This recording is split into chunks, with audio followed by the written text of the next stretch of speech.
بسم اللہ الرحمن الرحیم الحمد للہ رب العالمین الصلاة والسلام علی سید الانبیاء والمرسلین محمد وعلى آلہ وصحبہ اجمعین اما بعد باب فی الاستقامت، استقامت کا بیان۔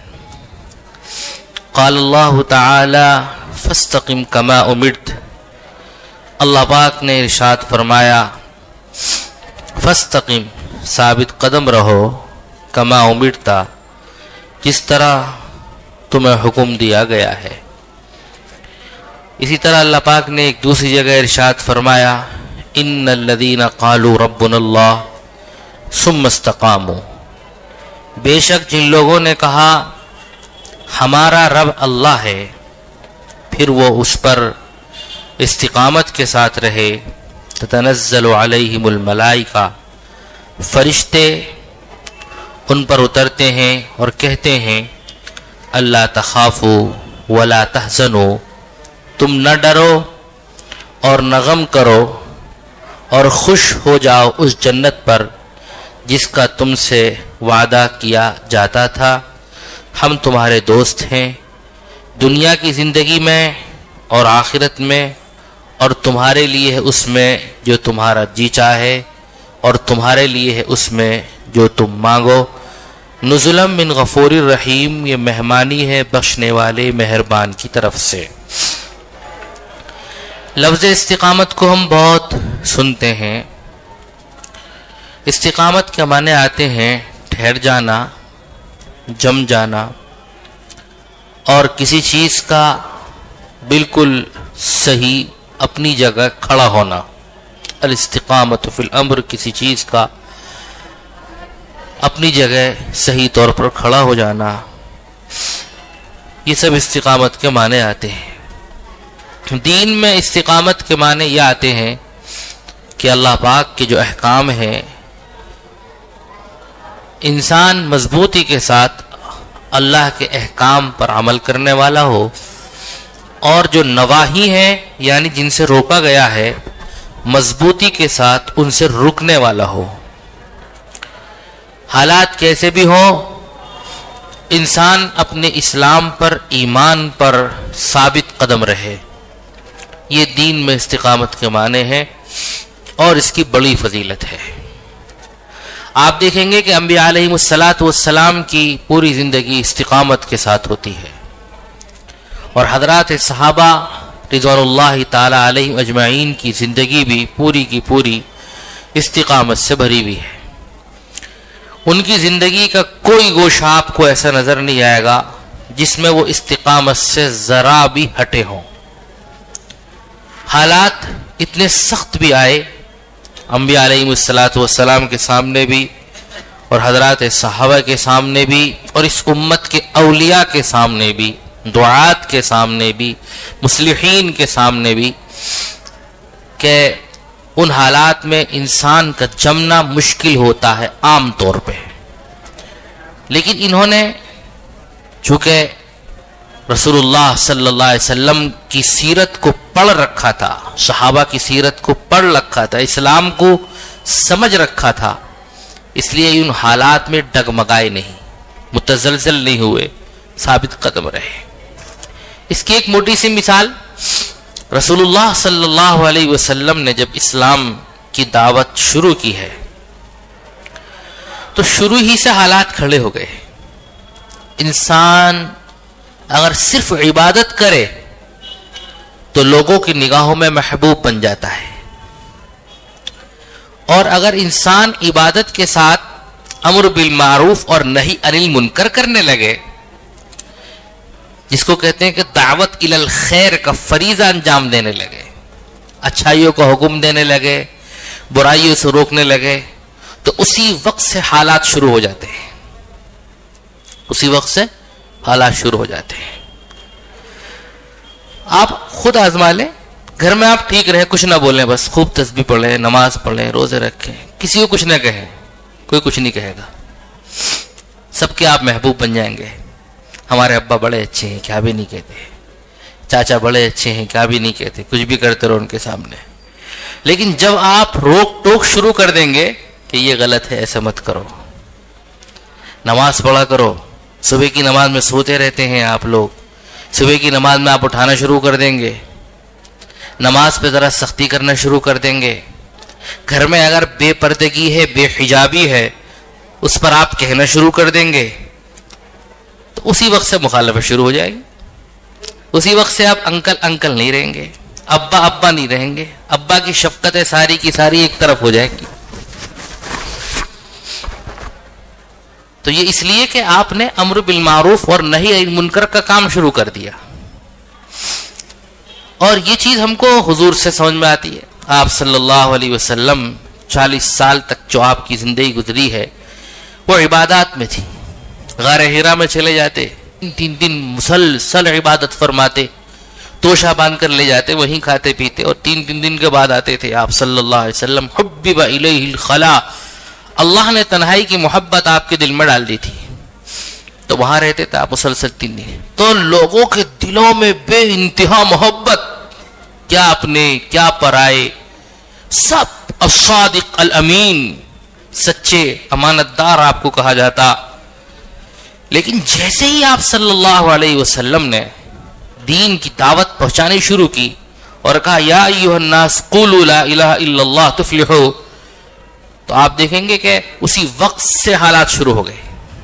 سب سے پہلے آپ سے پیار کرنے والا چچا ابو لہب، جو آپ کی محبت میں ایسا تھا کہ جس وقت آپ پیدا ہوئے تو خوشی میں اپنی باندی آزاد کر دی اس شخص نے، ایسا تھا آپ کی محبت میں. یہ شخص ایسی محبت کرتا تھا، لیکن سب سے پہلے اسی نے مخالفت کی اور کہا تبا لک یا محمد اجمعتنا لہذا، محمد تیرا برا ہو، نعوذ باللہ، اس کو کہہ رہا ہے وہ کافر، کیا تو نے ہمیں اسی کے لیے جمع کیا تھا؟ تو چچا ہی سب سے پہلے مخالف ہو گیا. تو عبادات سے محبوبیت بڑھتی ہے، لیکن جب آپ اللہ کے اس فریضے پر عمل شروع کریں گے، امر بالمعروف اور نہی عن المنکر پر، تو حالات آنے شروع ہو جائیں گے. لیکن یاد رکھیے کہ دین کے جن کاموں میں انسان حالات سے دوچار ہوتا ہے ان میں ثواب بھی اتنا ہی ملتا ہے، ثواب بھی اتنا ہی زیادہ. اس لیے امر بالمعروف نہی عن المنکر کے فریضے پر اللہ نے بہت بڑا ثواب رکھا ہے، اس کو شمار ہی نہیں کیا جا سکتا. بعض لوگ تحدید کرتے ہیں کہ اس پہ اتنا ثواب اتنا ثواب. حقیقت یہ ہے کہ یہ بیچارے جانتے نہیں ہیں، ورنہ اللہ نے بے شمار ثواب رکھا ہے اس فریضے پر. لیکن یہ فریضہ شروع ہوتا ہے اپنے ذات سے، اپنی ذات کے بعد اپنے جو ماتحت ہیں ان سے، پھر اسی طریقے سے وسعت آتی ہے اس میں، پھر اپنے جو اہل خاندان ہیں ان میں یہ کام ہوگا، پھر اپنے اہل تعلق ہیں، محلے والوں کا حق، شہر والوں کا حق، اپنے ملک والوں کا حق، اور پھر پوری دنیا کا حق انسان کے اوپر ہے. لیکن اتنا طے ہے کہ اس راہ کے اندر حالات آتے ہیں، لیکن حالات آئے تو پریشان نہ ہو. حالات آئیں گے تو اللہ پاک سے ناز والا تعلق ہو جائے گا. ناز والے تعلق کا مطلب یہ ہوگا کہ پھر بندہ جو اللہ کی راہوں میں حالات برداشت کر رہا ہے، لوگوں کی کڑوی کسیلی سن رہا ہے، لوگ اناپ شناپ اس کو کہہ رہے ہیں، وہ سب برداشت کر رہا ہے، تو بندہ جب ایسے حالات میں اللہ سے دعا مانگتا ہے، اللہ اس کی دعا بھی سنتے ہیں، رد نہیں کرتے. قرآن سے مضمون بھی ثابت ہے. موسیٰ علیہ السلام کو اللہ نے کہا امر بالمعروف نہی عن المنکر کرنا ہے تمہیں، اذهب الى فرعون انه طغى، فرعون کے پاس جانا ہے، وہ بڑا سرکش ہو گیا ہے، اسے سمجھانا ہے، اسے کھینچ کر ادھر لانا ہے. تو حضرت موسیٰ علیہ السلام کو جیسے حکم ملا تو اللہ کے حکم کے مطابق وہ دعوت کے راستے میں، ان کے دعوت کا راستہ شروع ہو گیا، اللہ نے حکم دے دیا. اس وقت نبی کو نبوت ملتی ہے، اسی وقت اس کے اوپر یہ فریضہ عائد ہوتا ہے کہ اب وہ مخلوق کو خالق سے جوڑے.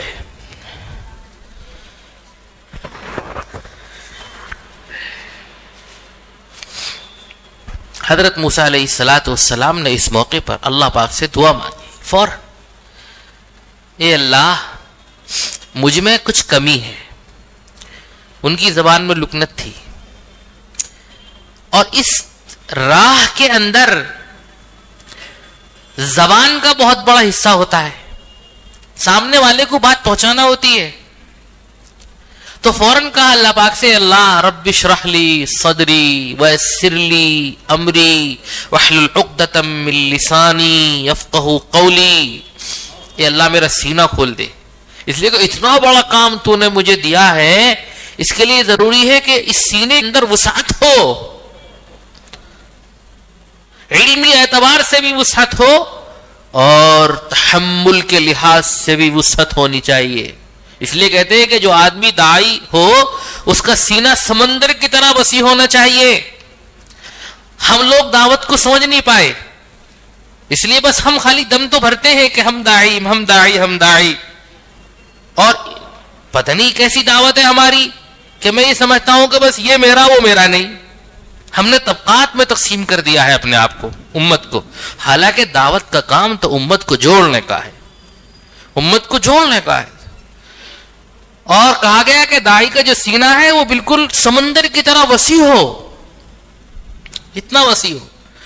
تو علمی اعتبار سے بھی وسیع ہونا ہے, اور علم کے ساتھ ساتھ تحمل کے لحاظ سے بھی کہ حالات بہت آتے ہیں, طرح طرح کے حالات سے انسان دو چار ہوتا ہے, کبھی کچھ کہتا ہے کبھی کچھ کہتا ہے, کوئی پریشان کرتا ہے, سب کو پیتے ہوئے چل رہا ہے. اللہ ہم سب کو یہ حوصلہ عطا فرما دے, اللہ ہم سب کو صالح کامل داعی بنائے. رب اشرح لی صدری ویسر لی امری, اور اللہ میرے اوپر میرے جو کام ہے جس کی ذمہ داری آپ نے دی ہے اس کو آسان کر دے. واحلل عقدۃ من لسانی, اللہ میری زبان میں لکنت ہے, اللہ اس کو ٹھیک کر دے. یفقہوا قولی, تاکہ لوگ میری بات کو سمجھیں. اس سے ایک بات سمجھ میں اور آتی ہے کہ بندہ جب دعوت کی راہوں میں قدم رکھے تو اللہ سے مناجات کے ذریعے سے اپنا تعلق مضبوط کر لے, خوب دعائیں مانگے. ایسے نہیں بس جا کے دعوت دینی شروع کر دی, بھئی یہاں بھی تو کچھ ہونا چاہیے, اور یہاں جو کچھ آئے گا وہ تعلق مع اللہ سے آئے گا, اور تعلق مع اللہ جو پیدا ہوتا ہے وہ مناجات سے, دعاؤں سے ہوتا ہے. حضرت مولانا الیاس صاحب رحمہ اللہ ایک بات فرمایا کرتے تھے, اللہ نے ان کو کتنا بڑا داعی بنایا کہ ان کی فکر سے آج پوری دنیا کے اندر اہل تبلیغ ماشاءاللہ کام کر رہے ہیں, اور ان کا کام پوری دنیا میں وسیع ہو رہا ہے. تو حضرت فرمایا کرتے تھے ہمارے اس کام میں زبان کا اتنا حصہ ہے جتنا پورے جسم میں زبان کتنی ہوتی ہے, زبان 50-60 گرام کی ہوگی, 100 گرام کی ہوگی, اور نیچے تک لگائیں آپ تو مشکل سے. اور یہ پورا جسم کتنا ہے, 70 کلو کا, 80 کلو کا, 90 کلو کا 100 جسم ہے. تو اتنا صرف زبان کا حصہ ہے پورے کام میں, اور جتنا جسم ہے یہ 70 کلو کا, 80 کلو کا, اتنی دعا ہونی ہے. اتنی کیا ہونی ہے, دعا ہونی ہے. ہم نے ایک ایسے داعی کو دیکھا اپنی زندگی میں, آج بھی جب میں یاد کرتا ہوں تو میرے رونگٹے کھڑے ہوتے ہیں. آپ نے سنا ہوگا حضرت مولانا یوسف صاحب رحمۃ اللہ علیہ کے زمانے میں ایک جماعت ایسی بھیجی گئی تھی جس کی تشکیل اس بات پر ہوئی تھی کہ بھئی دیکھو حالات پنجاب کے ارتداد, مرتد ہو گئے تھے, ڈیوائیڈ ہوا تھا انڈیا پاکستان, تو وہاں پہ ارتداد پھیل گیا اور مسجدوں پر دوسروں نے قبضہ کر لیا. تو جو لوگ مرتد ہو گئے تھے ان کو واپس لانا تھا. تو موت و زیس کا مسئلہ تھا کہ سمجھو کہ بس جا رہے ہیں ہم شہید ہونے کے لیے, اللہ نے لکھ دیا تو واپس آئیں گے ورنہ نہیں. اور وہاں کے لیے تقریباً 1 ہفتے تک مولانا یوسف صاحب رحمۃ اللہ علیہ مرکز نظام الدین کے اندر تشکیل پر آمادہ کرتے رہے کہ وہاں جانا ہے. سب کو پتا تھا حالات بڑے خراب ہیں, وہاں پہ جانے کا مطلب جان جوخم میں ڈالنا ہے اور قربانی دینی ہے, بس اپنی جان نظر کرنی ہے. تو اس لیے مشکل سے 7-8 آدمی تیار ہوئے بڑی محنت سے, اور پھر وہ جماعت گئی. اس کی ایک کارگزاری بھی چھپی ہوئی ہے کہ اس جماعت کی بڑی عجیب و غریب کارگزاری پڑھنی چاہیے. وہ جماعت گئی، ان کو مارا گیا، پیٹا گیا، گولیاں برسائی گئی ان پر، کسی کی ٹانگ توڑ دی گئی اور دریا سے نیچے گرا کے ان پہ پھر بھی گولی ماری، بوری میں بند کر کے دریا میں ڈالا گیا، پھر بھی ان میں سے بچ کے آ گئے وہ لوگ۔ ان میں ایک صاحب تھے حاجی اسحاق صاحب، میری ان سے ملاقات ہوئی الحمدللہ۔ وہ جہاں ہم تھے اس طرف کے رہنے والے تھے، شکارپور ایک جگہ ہے وہاں کے رہنے والے تھے۔ وہ صاحب نسبت بزرگ، بہت ذکر کرنے والے، ان کی رات مناجات میں، ذکر میں، للہیت میں جو چیز میں بیان کرنا چاہتا ہوں ان کی وہ یہی تھی کہ ان کی پوری رات جو ہوتی تھی رونے میں، ذکر میں، استغفار میں، مناجات میں۔ اور جس وقت وہ ذکر کرتے تھے تو آس پاس کے لوگ کہتے تھے کہ جس وقت یہ اللہ کا نام لیتے ہیں نا اپنے حجرے میں بیٹھ کے، آخر میں مسجد میں ہی رہنے لگے تھے وہ حاجی صاحب، تو جو بھی ان کی زبان کا ذکر سنتا ہے اس کی زبان میں بھی شیرینی آ جاتی ہے، ایسے اللہ کا ذکر کرتے تھے۔ اور دن میں جب رہتے تھے ان کے چہرے پر مسکراہٹ، دل کھلا ہوا، دل کے کھلنے کا اثر ان کے چہرے پر محسوس ہوتا تھا، دل کے باغ و بہار کا اثر ان کے چہرے سے آیا ہوتا تھا، ایسا باغ و بہار۔ قربانی دے رکھی تھی تو میں انہیں دیکھ کر اس وقت یہ سمجھتا تھا، اور آج بھی میری نگاہوں میں کسی داعی کا جب تصور آتا ہے تو ایسا ہی آتا ہے۔ حقیقت یہ کہ راتوں کو یہ لوگ خوب مانگتے ہیں، خوب روتے ہیں، اللہ سے کہتے ہیں، اور کسی سے ملاقات کرنی ہوتی ہے تو بھی اللہ پاک سے کہتے ہیں۔ تو دعوت کی راہوں میں کہنا چاہ رہا تھا کہ دعوت کی راہوں میں اللہ سے تعلق کو ایک اہمیت حاصل ہے، خاص اہمیت حاصل ہے، اس کا اہتمام بہت زیادہ ضروری ہے، اس لیے کہ حالات آتے ہیں، دل ٹوٹتا ہے تو بھی اللہ ہی سے کہنا ہے، مخلوق سے نہیں کہنا ہے۔ اور جب دل ٹوٹا ہوا ہوتا ہے تو اللہ تعالیٰ دل کی فوراً سنتے ہیں، اور اللہ تعالیٰ اس دل میں آتے ہیں جو دل ٹوٹتا ہے۔ انا عند المنکسرۃ قلوبہم، میں ٹوٹے ہوئے دلوں کے پاس ہوتا ہوں۔ حضور پاک صلی اللہ علیہ وسلم نے جیسے ہی دعوت کا فریضہ شروع کیا ہے تو حالات نے گھیر لیا آپ کو، ایسے حالات کہ آپ کا راستہ بند کر دیا، بائیکاٹ کیا گیا آپ کا، جس کو مقاطعہ بولتے ہیں، اور ایک وادی میں آپ کو، آپ کے اہل خاندان کو اور ایمان والوں کو قید کر دیا گیا، کھانے پینے کا سامان ختم ہو گیا تو پریشانی۔ حضرت عمر رضی اللہ تعالیٰ عنہ کا جگر تھا کہ کسی طریقے سے آپ کسی خچر پر سامان رکھ کر آپ پہنچاتے تھے، راستے میں بھی کچھ لوگ ملتے تو روکنے کی کوشش کرتے، دوسرا نہیں پہنچا سکتا تھا۔ عمر ابن خطاب تھے کہ وہ کوشش کرتے تھے تو ماشاءاللہ ان سے لوگ ڈرتے تھے۔ اس وقت بھی کئی دفعہ ایسا ہو، مجھے بھیڑ بھی ہوئی اور انہوں نے 2-3 لوگوں کو گرایا، ادھر گرایا اور سامان پہنچایا۔ اللہ نے ان سے جس وقت سے اسلام کو قبول کیا اس وقت سے ہی کام لینا شروع کیا، اور جب تک آپ رہے امت کے لیے خیر و برکت کا باعث رہے عمر ابن خطاب۔ غرض کے بڑے حالات آئے حضور پاک صلی اللہ علیہ وسلم پر، لیکن ان تمام حالات پر استقامت حضور کی مثالی اور امت کے لیے نمونہ، امت کے لیے نمونہ۔ وہ حالات بھی آئے آپ صلی اللہ علیہ وسلم کے اوپر کہ جب آپ کے چچا کو، جو آپ کے حمایتی تھے، قریش نے بھیجا کہ آپ ہی روک دو اپنے چچا کو، اپنے بھتیجے کو۔ آپ اندازہ لگائیے کہ جو سب سے بڑا حمایتی ہے اب وہی آ جائے کفار کی طرف سے بات لے کے۔ اور جب بھی انسان پہ حالات آتے ہیں نا، یاد رکھنا، کبھی بھی میری بات یاد رکھیے آپ، حالات کا تعلق ہر انسان سے ہے اس زندگی میں، تو اس وقت آپ کے بہت سارے اپنے آپ کے غیر ہوتے نظر آئیں گے آپ کو۔ ہمارے شیخ فرماتے ہیں کہ جب حالات آئے تو مجھ پہ بھی بھروسہ نہیں کرو۔ اپنے بارے میں شیخ کہتے تھے ہمارے، کیا کہتے تھے؟ جب حالات آئے تو مجھ پہ بھی بھروسہ نہیں کرنا،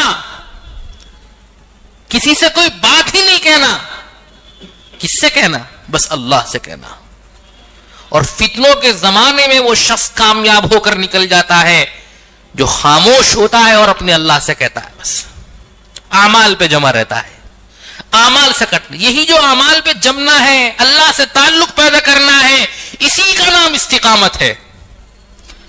تو خواجہ ابو طالب کو بھیجا سمجھانے کے لیے. آپ صلی اللہ علیہ وسلم نے صاف صاف انکار کر دیا کہ جو پیغام میں لے کر آیا ہوں، ایک ہاتھ میں میرے سورج ایک ہاتھ میں چاند دے دیا جائے تب بھی میں اس سے پیچھے نہیں ہٹ سکتا ہوں، یہ پیغام پہنچا کر رہوں گا. حضرت ابوبکر صدیق رضی اللہ تعالیٰ عنہ کی جب خلافت آئی ہے تو اس وقت بھی آپ کی ثابت قدمی، آپ کی استقامت نمونے والی استقامت ہے، مثالی، اور ہمیں اس سے سبق حاصل کرنا. جب حضرت ابوبکر صدیق رضی اللہ تعالیٰ عنہ خلیفہ بنائے گئے ہیں تو اس وقت ایسے حالات تھے کہ ایک لشکر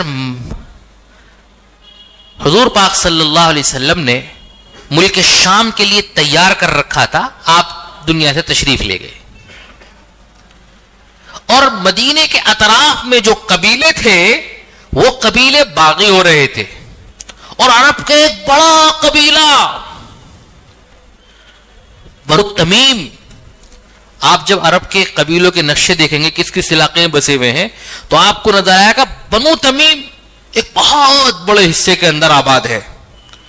اس نے زکوٰۃ کا انکار کر دیا، یعنی ایک طرح سے وہ بھی اسلام سے الگ ہونے لگا قبیلہ، اور بہت سے مدعیان نبوت پیدا ہو گئے. لیکن آپ کی استقامت دیکھیے، آپ نے کہا حضور نے جو لشکر زندگی میں ترتیب دیا تھا روانگی کے لیے وہ روانہ ہو کر رہے گا. عمر ابن خطاب کہتے ہیں کہ حضرت دیکھیے، آپ ذرا غور فرمائیے فیصلے پر، ابھی ابھی خلافت قائم ہوئی ہے، آپ کو ضرورت ہے لشکر کی. آپ نے کہا ایسا نہیں ہوگا، یہ لشکر جائے گا. پھر جو کچھ لوگ بچے ہوئے تھے ان کو تیار کر کے آپ نے فوراً ایک لشکر ان لوگوں کے خلاف بھیجا جو نبوت کا دعویٰ کیے بیٹھے تھے، مدعیان نبوت کے خلاف ایک لشکر بھیجا. حضرت عمر بن خطاب اور دیگر لوگ دیکھتے رہے. پھر اس سے آگے بڑھ کر کچھ لوگوں نے زکوٰۃ کا انکار کیا، آپ نے کہا ان کے خلاف بھی لشکر جائے گا. حضرت عمر بن خطاب رضی اللہ تعالیٰ عنہ دیگر صحابہ کہنے لگے حضرت آپ ذرا غور فرمائیں، وہ لوگ کم از کم کلمے کا تو اقرار کر رہے ہیں، تو ابھی آپ ذرا چھوڑیے ان کو، بعد میں دیکھ لیں گے. لیکن ابھی مدینے میں آپ کی حفاظت کی ضرورت ہے، کیونکہ مدینہ کیپٹل آف اسلام تھا، راجدھانی تھی یہ. تو حضرت نے فرمایا تاریخی جملہ، اَيُنْقَشُ الدِّينُ وَأَنَا حَيٌّ، ایسا نہیں ہو سکتا کہ دین میں قطر بیونت ہو، کمی بیشی ہو رہی ہو اور میں زندہ رہوں، میرے جیتے جی تو کم از کم ایسا نہیں ہو سکتا. یہ تاریخی جملہ آپ نے کہا. اس لیے مولانا علی ندوی صاحب رحمہ اللہ بعض مرتبہ اپنی تقریروں میں فرماتے تھے کہ ردت ولا ابا بکر لہا، اس وقت پوری دنیا میں ردت یعنی ارتداد پھیل رہا ہے، لوگ مرتد ہو رہے ہیں، ضرورت ہے ابو بکر رضی اللہ تعالیٰ عنہ جیسے انسان کی. تو آپ ان حالات میں ثابت قدم رہے. آپ یہ بھی فرماتے تھے خدا کی قسم اگر مدینے کے اطراف کے بھیڑیے اور درندے مجھے آ کر نوچ لیں تب بھی جو لشکر حضور نے روانہ کیا ہے وہ روانہ ہو کر رہے گا، اور جن لوگوں سے ضروری ہے لڑنا ان سے لڑائی ہو کر رہے گی. لشکر جہاں بھیجنا ہے وہاں بھیج کر رہوں گا، میں چاہے اکیلا رہوں. اور آپ نے اللہ کا فضل ایسا ہوا کہ تقریباً 2.5 سال کی مدت آپ کو ملی ہے حضور کے بعد، اور پورے حالات کو سنبھال لیا آپ نے. امت پر بہت بڑا احسان ہے ابو بکر صدیق رضی اللہ تعالیٰ عنہ کا. عمر بن خطاب رضی اللہ تعالیٰ عنہ کو پھر موقع جو ملا وہ پھر ملکی اعتبار سے فتح کرنے کا بہت وسیع موقع ملا آپ کو. لیکن ان حالات، ان سب حضرات پہ بھی ایسے حالات آئے ہیں کہ ان کو استقامت کے ساتھ رہنا پڑا. ایک تابعی ہے ابو مسلم خولانی رحمہ اللہ، ان کو اہل روم نے گرفتار کر لیا. یہ بہت صلاحیت کے حامل تھے، بڑی صلاحیتوں کے حامل انسان تھے حضرت ابو مسلم خولانی رحمہ اللہ. اہل روم نے جب گرفتار کیا تو روم کے بادشاہ کو پتہ چلا کہ یہ آدمی بڑی صلاحیت کا حامل ہے، تو اس کو نصرانی بنانا چاہیے، اپنے مذہب میں لانا چاہیے اور اپنی سلطنت میں اس کو کوئی عہدہ دے دینا چاہیے تاکہ اس کی صلاحیتوں سے ہم فائدہ اٹھائیں. تو حضرت ابو مسلم خولانی کو بادشاہ نے لالچ دیا, بھئی تمہاری وہاں کوئی کیا عزت ہے, تمہاری ایک عام آدمی کی طرح رہ رہے ہو. کیونکہ حضرت عمر ابن خطاب رضی اللہ تعالیٰ عنہ کے زمانے میں بڑا بڑا وزیر بھی اس کو سادے انداز سے ہی رہنا پڑتا تھا. آپ خود اتنے سادے انداز سے رہتے, موٹا جھوٹا لباس پہنتے, روکھی سوکھی کھاتے کہ بعض صحابہ آپ کے یہاں اگر کھانا کھاتے تو ان کو کھانا حلق میں روٹی نہیں جاتی, کہ لیکن آپ اتنا موٹا کھاتے ہیں. اس طرح سے آپ کی زندگی تھی. تو اس لیے اس نے کہا کہ میاں تمہیں وہاں کیا ملتا ہے, ہمارے پاس رہو گے تو تمہاری زندگی کے بلے بلے ہوں گے, مطلب بہت اونچی زندگی, ٹھاٹ باٹ والی, شان والی. بس تمہیں یہ کرنا ہے کہ ہمارا مذہب قبول کر لو. تو انہوں نے کہا یہ تو کبھی نہیں ہو سکتا, اور بھی لالچ دیے. یہاں تک کہ باطل کا جو ایک بڑا لالچ ہوتا ہے عورت کا, اور باطل نے ہمیشہ اس کو استعمال کیا, وہ تک لالچ دیا کہ جو سلطنت بادشاہت ہے, بادشاہ کے خاندان سے لڑکی سے تمہیں بیاہ جائے گا, شاہی خاندان کی لڑکی تمہارے نکاح میں دی جائے گی, تمہیں ہماری طرف آنا ہے. انہوں نے اس کو بھی قبول نہیں کیا. تو بادشاہ نے کہا تو پھر تو مرنے کے لیے تیار ہو جاؤ, پھر مرنے کے لیے تیار ہو جاؤ. اب سنو ان کی استقامت کی بات. بادشاہ نے قیدیوں میں سے کسی ایک قیدی کو ان کے سامنے قتل بھی کروا دیا کہ دیکھو میرے ہاتھ میں سب ہے, یہ میں تمہیں بھی قتل کرواؤں گا, لیکن تمہیں اتنی آسانی سے نہیں, تمہارا قتل جو ہوگا بڑے عجیب طریقے سے ہوگا. اس نے کیا کیا, اس نے تیل کے کڑھائی, ایک بڑا کڑھایا تیل کا جس میں تیل ڈالا اور اس میں نیچے آگ لگائی, اور تیل جب ابلنے لگا تو کہا دیکھتے ہو کیا ہے, تیل ہے, نیچے آگ دہک رہی ہے, کیا آپ کو اسی میں ڈالنا ہے, اور ساتھی سے کہا لے کے جاؤ, ڈال دو, حکم دے دیا. جب حضرت ابو مسلم خولانی رحمہ اللہ کو لے جایا جا رہا تھا تیل تک, تو آپ کی آنکھوں سے ٹپ ٹپ آنسو گرنے لگے. اب بادشاہ نے سمجھا ہو دل نرم ہو گیا ان کا, تو بھائی تو فوراً اس نے اپنے لوگوں کو حکم دیا, سپاہیوں کو, بھی ان کو واپس لے کر آؤ. اور بادشاہ خوش ہو رہا ہے کہ لے گئے صاحب, اب تو آپ نرم پڑ گئے ہو, مجھے امید ہے کہ آپ اپنی بات واپس لے لیں گے, جس بات پر اڑے ہوئے ہو اپنی اس اڑا کو چھوڑ دیں گے آپ. تو انہوں نے کہا نہیں آپ غلط سمجھے. تو پھر رو کیوں رہے تھے, سزا سے ڈر گئے؟ نہیں بالکل نہیں, یہ بھی غلط سمجھے آپ. میں اس لیے رو رہا تھا کہ میری جو جان قربان ہو رہی ہے اللہ کی راہ میں قربان ہو رہی ہے, اللہ کے راستے میں, کیونکہ جہاد کے لیے نکلے ہوئے تو اسی میں گرفتار بھی ہوئے ہیں وہ. تو میں جاتے ہوئے سوچ رہا تھا کہ مجھے ابھی تھوڑی دیر میں تیل میں ڈال دیا جائے گا اور میرے کباب بن جائیں گے. تو میں یہ کہہ رہا تھا کاش کہ ایسی میرے پاس میں 100 جانیں ہوتی,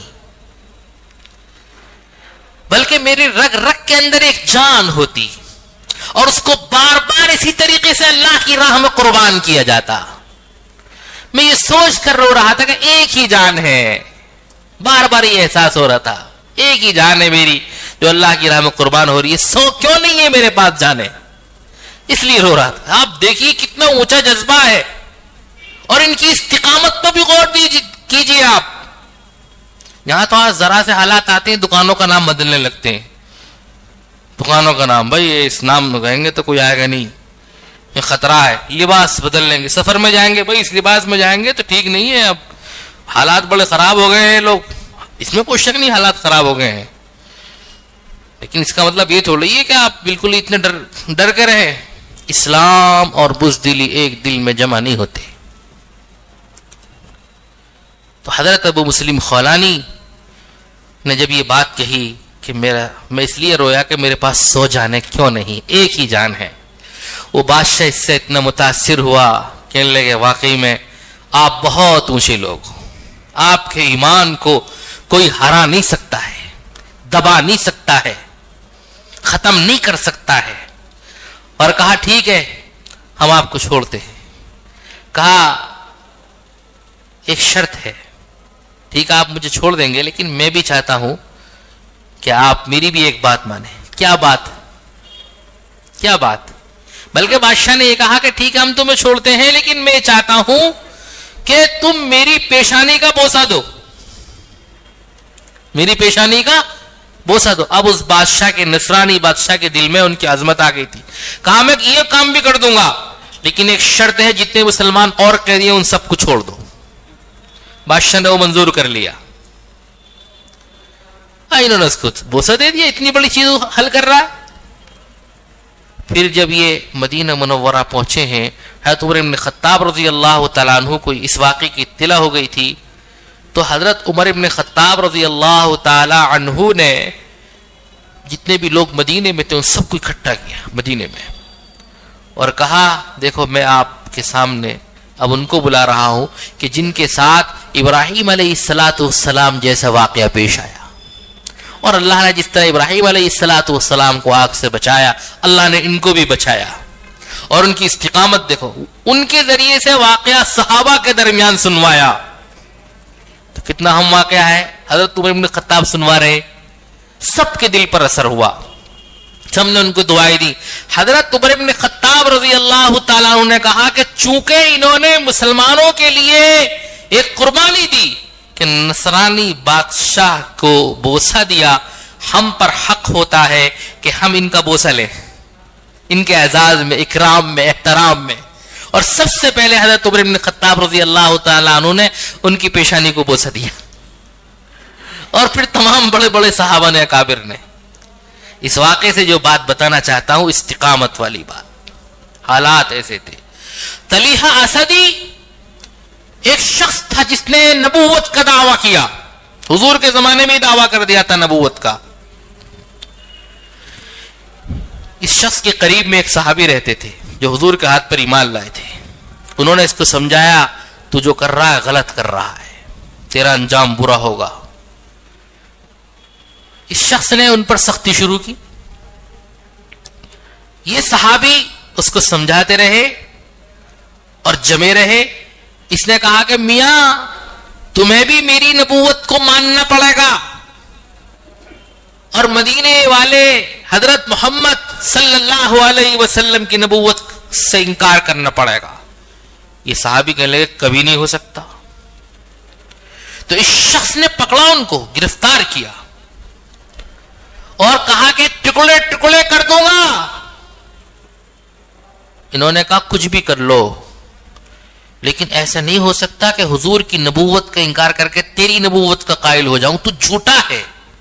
اس لیے کہ حضور نے فرمایا انا خاتم النبیین لا نبی بعدی، میں سب سے آخری نبی ہوں، میرے بعد کوئی نبی نہیں آئے گا، یہ حضور نے فرما دیا۔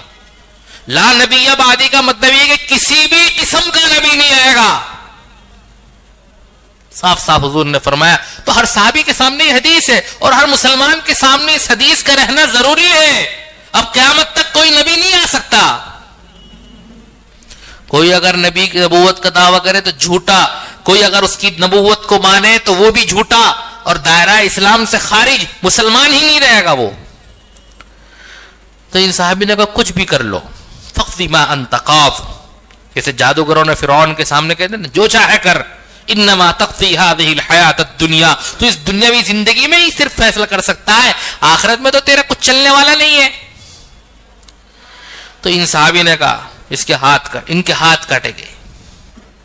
کہا اب بھی مان جاؤ چھوڑ دوں؟ کہ نہیں، یہاں سے کاٹا گیا، پھر پاؤں کاٹے گئے، اس طریقے سے ایک ایک ٹکڑا کیا گیا، آخر میں جن کی جان نکلی اس وقت بھی اشہد ان لا الہ الا اللہ واشہد ان محمد الرسول اللہ، آپ آخری نبی حضرت محمد اور تو جھوٹا ہے۔ اور کہا جسم کے ٹکڑے کر دو گے تو ہر ٹکڑے سے یہی صدا آئے گی کہ تو جھوٹا ہے اور حضور سچے ہیں. اسے کہتے ہیں استقامت. آج ضرورت اس بات کی ہے کہ اللہ نے ہمیں جو دین دیا ہے اس پر ہم شکر کریں اور استقامت کے ساتھ رہیں اور اللہ سے استقامت کو مانگتے رہیں. اللہ سے استقامت کو مانگتے بھی رہیں. یہ اللہ ہمیں استقامت عطا فرمائی جو آپ نے دین دے رکھا ہے. اللہ تعالیٰ ہم سب کو سمجھ کے عمل کی توفیق نصیب فرمائے. وآخر دعوانا الحمد لله رب العالمين. الصلاة والسلام على سيد الأنبياء المرسلين محمد وعلى آله أجمعين. ربنا آتنا في الدنيا حسنة وفي الآخرة حسنة وقنا عذاب النار. اللهم أعنا على ذكرك وشكرك وحسن عبادتك. اللهم إنا نسألك الجنة ونعوذ بك من النار. ألهمنا مراشد أمورنا وأعيذنا من شرور أنفسنا ومن سيئات أعمالنا. سبحان ربك رب العزة عما يصفون وسلام على المرسلين والحمد لله رب العالمين.